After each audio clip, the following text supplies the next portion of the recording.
So, what is a will? A will is a document where you say who gets what and who is in charge of making that happen.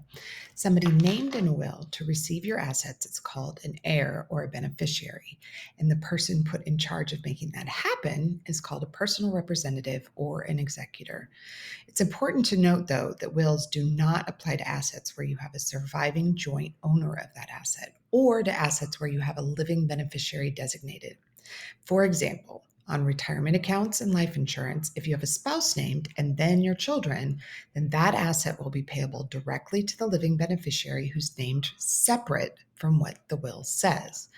If you have a will, and a will is really critical for your estate plan, you need to make sure that it is in sync with everything owned jointly and also everything where you have a beneficiary named to make sure it's all working together according to your wishes. Also, for any property passing under your will, it's important to note that that will has to be filed with a probate court and reviewed and approved by the judge, and everything has to be posted publicly before your personal representative can act on your behalf. Gather your assets, pay any creditors who might be owed money, and then ultimately distribute the assets to your heirs. A will is a document that does have to go through probate. This is actually a common myth that we run across. People think a will is a magical document that covers every estate planning scenario, and it doesn't. It's critical and you need it, but you need to make sure that you understand it goes through probate before it's effective.